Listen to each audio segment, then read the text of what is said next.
Bos Tesla sekaligus pendiri aplikasi X, Elon Musk, menyerukan dukungan terhadap demonstran anti-imigran di Jepang. Demonstran anti-imigran ini muncul menyusul rencana pemerintah untuk menyerap ratusan ribu tenaga kerja India ke negara tersebut yang dihadapkan oleh krisis tenaga kerja imbas tingkat kelahiran yang terus merosot. Mantan penasihat Presiden Amerika Donald Trump tersebut selama ini memang dikenal mendukung partai-partai sayap kanan di berbagai negara termasuk Alternative for Germany. Apakah kapitalisme Jepang justru memperdalam krisis populasi dan tenaga kerja? Mengapa pemerintah lebih memilih buruh asing daripada reformasi sistem kerja, dan apakah bangkitnya xenofobia Jepang disponsori oleh Elon Musk? Untuk membaca kami terhubung dengan Direktur TV Bung Yuwana Trigutomo. Kita sapa terlebih dahulu. Assalamualaikum warahmatullahi wabarakatuh, Bung Yuwana. Waalaikumsalam warahmatullahi wabarakatuh, Bung Anggi. Ya, Bung Yuwana, terkait Elon Musk, bos Tesla dan pemilik platform media sosial X, secara terbuka menyuarakan dukungan terhadap demonstrasi anti-imigran di Jepang. Apakah menurut Anda dukungan ini mencerminkan kepentingan kapitalis global untuk menjaga biaya tenaga kerja tetap rendah, sekaligus mengalihkan perhatian publik dari krisis struktural Jepang yang bersumber dari sistem ekonominya sendiri, Bung? Ya, eh, baik Bung Anggi, raditu billahi robba wa bil islami dina wa bi Muhammadin nabiyya wa rasulah, robi sidni ilma wa rasukni fahma, robi surah li sodri wa yassir li amri wa hlul 'uqdatam min lisani yafqahu qawli. Jadi ya, memang eh, ada logika bahwa dukungan Elon Musk bisa menyelaraskan dengan kepentingan kapitalisme global dan juga dapat digunakan sebagai alat pengalian dari krisis struktural yang ada di Jepang. Tapi tidak bisa dipastikan bahwa itu sengaja dan terorganisir sebagai bagian dari strategi global kapitalisme. Kalau kita lihat beberapa fakta yang diketahui, Bung Anggi, bahwa apa yang Elon Musk katakan dalam komentar yang hanya satu kata good ya di sebuah video demonstrasi anti imigran di Osaka itu ya di Jepang itu merupakan sinyal dukungannya pada isu-isu seperti Don't Make Japan Africa, terus kemudian Japanese First dan sebagainya. Itu fakta pertama. Kemudian fakta kedua, memang Jepang sedang mengalami tantangan demografi serius ya. Tingkat kelahiran yang sangat rendah, terus kemudian populasi yang menua ya. Di sana banyak sekali orang-orang yang usianya sudah lanjut. Kemudian akibatnya kemudian tenaga kerja produktif itu jadi sangat menyusut itu. Terus kemudian pertumbuhan ekonomi jangka panjang itu sudah lemah selama puluhan tahun terakhir ya. Konsumsi domestik stagnan dan real wages ya, upah real itu belum menunjukkan kekuatan yang konsisten, Bung Agi. Jadi gaji itu terus stabil di angka itu saja. Terus kemudian juga utang publik Jepang pun sangat tinggi ya, relatif sangat tinggi terhadap PDB-nya. Terus kemudian juga beban sosial untuk pensiun dan kesehatan makin besar. Nah, apakah kapitalisme global ada di balik ini? Nah, disinilah menariknya pertanyaan Anda, Bung Anggi. Kalau memperhatikan komentar Elon Musk itu ya dan kita lihat situasi Jepang saat ini, itu sangat mungkin dukungan Elon Musk sebagai cermin dari kapitalisme global itu ada pada krisis Jepang yang sedang berlangsung ini. Misalnya, ya, ada keinginan kapitalisme global menekan biaya tenaga kerja tetap rendah. Dengan pembatasan imigrasi bisa membantu menjaga upah tetap rendah. Terus kemudian perusahaan-perusahaan yang mengandalkan tenaga kerja murah itu bisa diuntungkan kalau pasokan tenaga kerja asingnya juga dikendalikan. Namun perlu diingat, Bung Agi, jadi isu imigrasi ini sering dipakai sebagai isu politik yang mengalihkan perhatian dari masalah ekonomi dalam negeri Jepang misalnya, terus kemudian seperti misalnya inflasi, terus kemudian utang publik, stagnasi upah dan demografi ya sebagai wacana luar ya yang muncul sebagai kambing hitam. Ngalah kulihal komentar Mas yang mendukung demonstrasi anti imigran di Jepang itu memang berpotensi mencerminkan kepentingan kapitalisme global untuk menjaga biaya tenaga kerja relatif rendah, terutama dalam konteks global di mana perusahaan global atau multinasional memanfaatkan tenaga kerja murah sebagai bagian dari model profit mereka. Meskipun tidak semua elemen dari dukungan itu bisa dijelaskan semata-mata oleh motif kapitalisme global. Ada unsur politik lokal, populisme, terus kemudian populisme yang sifatnya ideologis ya. Kemudian bahkan mungkin juga bisa jadi itu branding pribadi Elon Musk saja gitu loh. Ya, terus kemudian ada isu apa imigrasi di Jepang yang bukan hanya tentang melindungi kepentingan domestik saja, tetapi juga disebabkan oleh ketakutan akan perubahan demografi, perubahan kultur, dan tentu saja identitas nasional mereka yang menjadi sangat kuat dalam politik lokal. Jadi begitu, Bung Anggi. Baik, dan apakah rezim Jepang tidak menyadari bahwa sistem kerja yang keras, jam kerja yang panjang, dan biaya hidup tinggi akibat kapitalisme telah mendorong generasi muda di Jepang enggan menikah serta berkeluarga sehingga memperparah krisis demografi yang kini mencoba mereka tutupi dengan imigrasi, Bung? Ya, benar sekali itu, Bung Anggi. Rezim Jepang memang tampaknya sangat menyadari krisis demografi ini. Tetapi dia enggan mengakui bahwa akar masalahnya itu berasal dari sistem kapitalisme dengan budaya yang tadi kerja keras, jam kerja yang sangat panjang, biaya hidup yang tinggi, kemudian individualisme. Jadi gitu, alih-alih mengubah struktur kerja dan sistem ekonominya, mereka lebih memilih menutupi dengan imigrasi terkendali ya. Dan imigrasi terkendali itu serta intensif natalis yang dangkal. Nah, ini kan paradok jadinya Bung Anggi. Jepang ingin anak muda berkeluarga, tapi sistem ekonominya justru membuat keluarga menjadi beban. Ya, begitu. Pemerintah dan elit ekonominya sering menyalahkan demografi ya, angka kelahiran rendah, penuaan penduduk, tapi jarang menyentuh akar penyebab struktural dari krisis tersebut. Ya, Jepang punya tradisi karosi, Bung Agi. Jadi karosi itu kematian karena kerja yang berlebihan, overdosis gitu. Jam kerjanya panjang, terus loyalitas absolut pada perusahaan itu apa sangat tinggi, kemudian minimnya work life balance ya, membuat anak muda lelah secara fisik dan mental. Kalau kita lihat beberapa studi demografi ya, itu menunjukkan generasi muda Jepang enggan menikah bukan hanya karena gaya hidup yang modern ya, melainkan karena merasa tidak mampu, tidak cukup punya uang, tidak cukup punya waktu, tidak cukup punya energi atau ruang untuk membina keluarga.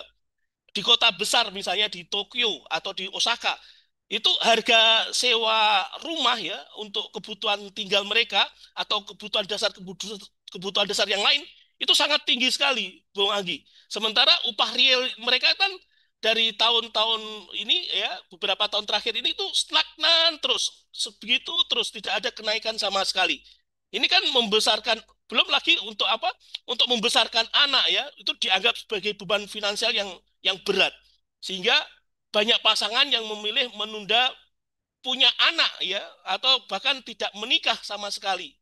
Kalau kita lihat misalnya kapitalisme Jepang ya pasca 1990-an yang mendorong fleksibilitas tenaga kerja itu membuat banyak eh, membuat banyak itu apa membuat anak muda itu tidak punya kestabilan karir untuk membangun rumah tangga. Padahal sistem kapitalisme modern kan menumbuhkan budaya kompetitif, budaya individualis dan sebagainya. Jadi banyak orang Jepang yang melaporkan kesepian kronis, ya, kesepian kronis. Jadi dia terisolasi dari kehidupan sosial mereka yang membuat pernikahan dan keluarga itu semakin tidak menarik. Perempuan Jepang, Bung Anggi ya, kalau walau pendidikan mereka tinggi itu mereka sebenarnya menghadapi beban ganda sebetulnya. Jika menikah mereka dituntut berhenti bekerja untuk fokus mengurus anak karena sistem kerja yang tidak ramah keluarga. Ini kan semakin memperkuat tren tidak menikah itu lebih baik itu dan sebagainya. Jadi memang problemnya sangat sistemik ya. Selain pengaruh kapitalisme global tadi, problem kapitalisme lokal di Jepang sendiri juga sangat signifikan ya, pengaruh apa tadi, jam kerja yang panjang, sistem kerja yang kaku ya, tidak fleksibel, biaya hidup yang tinggi. Jadi memang kebijakan imigrasi tadi itu sebetulnya solusi yang cepat, yang sifatnya parsial saja, untuk yang mereka pilih daripada reformasi struktural yang sistemik, yang sifatnya merevolusi sistem ekonomi mereka. Sangat-sangat ironis, Bung Anggi ya, krisis demografi sebagai produk sistemik, yaitu problem kapitalisme global, disikapi dengan kebijakan parsial yang kontradiktif dengan imigrasi tadi. Jadi alih-alih mengakui akar masalah yang ada, justru pemerintah Jepang itu menambalnya dengan imigrasi dan retorika moral, ya, sehingga problem yang terjadi itu semakin parah dan semakin mendalam. Begitu, Bung Anggi.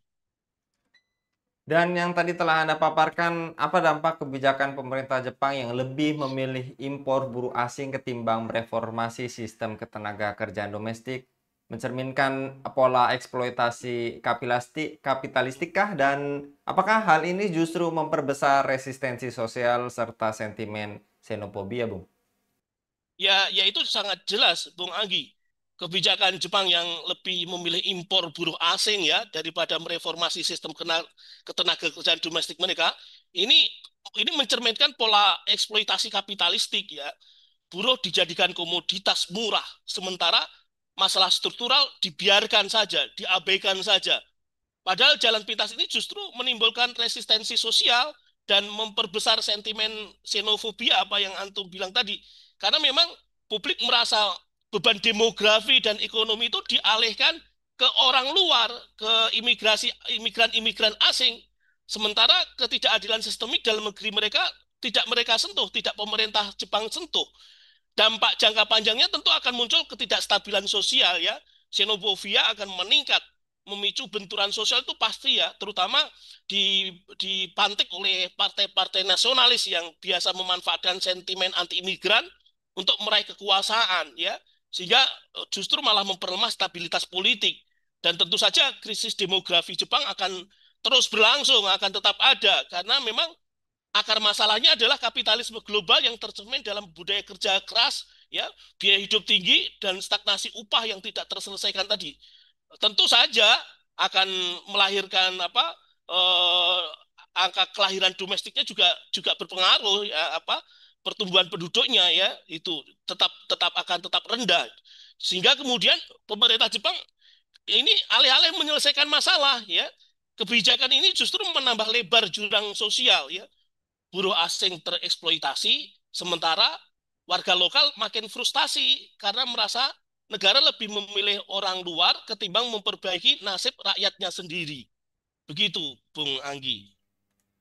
Baik, dan terakhir Bung Yona, apakah solusi instan berupa perekrutan tenaga kerja asing bukan mencerminkan kegagalan struktural rezim kapitalistik Jepang dalam menciptakan lingkungan kerja yang layak, Bung? Ya, betul sekali, Bung Anggi. Kalau ditelaah lebih dalam ya, ketergantungan Jepang pada perekrutan tenaga kerja asing ini memang bisa dibaca sebagai tanda kegagalan struktural sistem kapitalistik mereka. Ya, Jepang menghadapi krisis tenaga kerja akibat populasi menua dan angka kelahiran yang rendah. Jadi alih-alih memperbaiki kondisi kerja, justru pemerintah Jepang memilih jalan cepat, mendatangkan pekerja asing untuk mengisi sektor 3D ya, sektor kebersihan, terus kemudian keamanan, kemudian difficult jobs ya. Hasilnya hanya menunda masalah ya, masalah jadi tertunda. Buruh asing dieksploitasi dengan gaji rendah, jam kerja panjang, dan status hukum stagnan. Status hukumnya sangat-sangat rentan.